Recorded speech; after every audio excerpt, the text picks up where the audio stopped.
Hi, I'm Edwin. And I'm Laura. And I'm Catherine. And this is Hannah. We're the flying family. We like to go places and we like to go there by flying. So come along with us. Today's topic, we're going to be talking about headsets and flying with little ones and little ears. Yes. Well, first of all, we've been flying with little ones since Catherine was all of 2 weeks old. So we've flown a number of long cross countries. We've flown to Georgia. We've flown to East Tennessee area. We've flown up to Wisconsin, and so we've built some experience, and we'd like to share what that experience has taught us, and maybe you can learn something from what works for us. Now with Catherine, when she was 2 weeks old, we started with these little pink. So what are these baby bands? They're not the cheapest, but they work very well for us. And then of course, as she outgrew them, we moved to these. These are just which ones are these? Can you turn your head for me? These are Western Safety. They're something from Harbor Freight. They're very nice, passive. Something I think I got those for $10 with a 20% off coupon. You know how Harbor Freight does. They block the noise. I've been using them in class when we've been doing aircraft riveting and stuff like that. And they work very well. They're a little tight for my head, but they seem to fit Catherine very well. And they block out the noise very nicely. So that's a nice thing about that. They protect the little ears.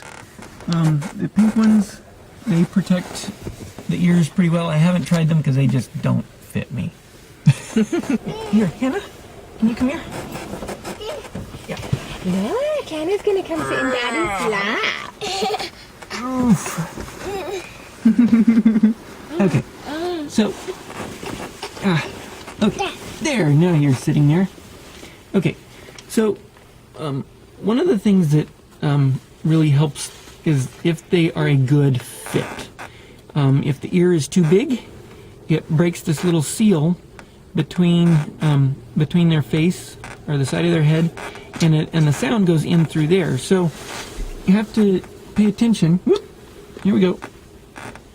Does it cover the whole ear all the way around? That's one of the big reasons why we went for the bigger ones on Catherine, because her ears couldn't fit underneath and have this seal against the side of her head good. So we went ahead and got some actually adult size. Her head is big enough where the adult size fit.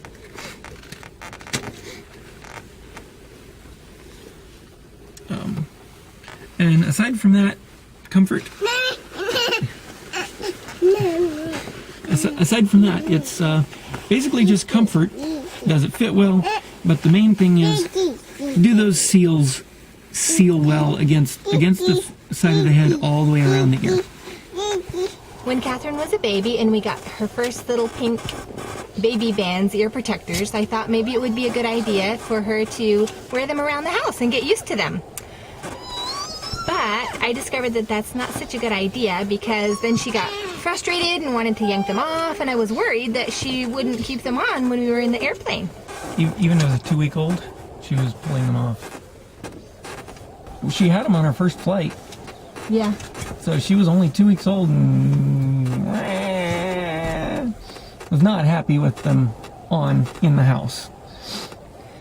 But the amazing thing that we discovered is that babies realize that the airplane is really loud and kind of hurts their ears. And so when you're actually in the airplane, they're actually glad to have the ear protectors on because it makes their ears feel better. So what I do now, what I did with my second when she was a baby, and even now, is I keep the ear protectors with me, and I wait until the engine has started, and then I put the ear protectors on. And even if they try to take them off after that point, they realize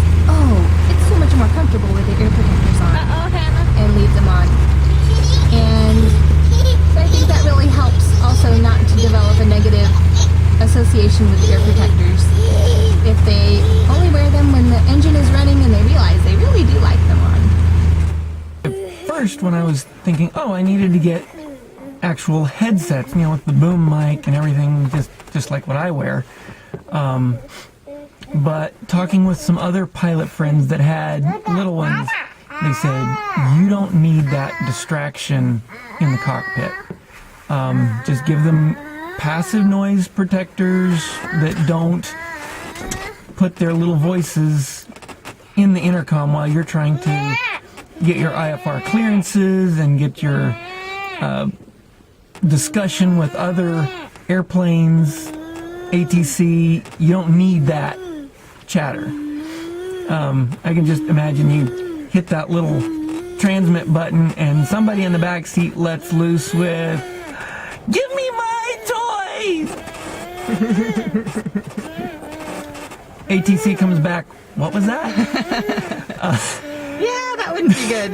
Not going to be good. So don't give them a mic unless you have a way to isolate, keep them isolated from the front seats.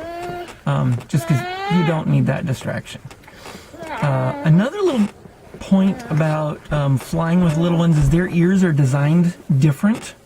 The eustachian tubes actually go straight out from the ear, whereas in an adult they aim down and drain better and those kinds of things. Adult ears clear those pressure changes easier. So when I'm out flying by myself, I mean, on a good day, I might be able to climb at 1,000 feet a minute. But with the little ears, you're going to have to reduce that down and pay attention to what's going on back there, because you may have to reduce it to 200 feet per minute up or down, depending on how their ears are handling those changes. You may have heard the tip for commercial flights of having the child suck on something or drink water while ascending and descending. And the same is true in little airplanes.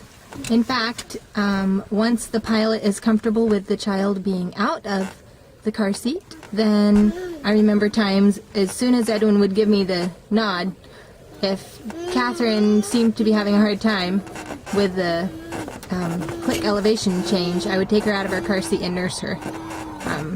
And that worked well. Or a water bottle or juice, pacifier, something to suck on helps the eustachian tube to clear. Okay, I hope this video has been helpful to you. Be sure to like and subscribe, and we'll see you on the next one.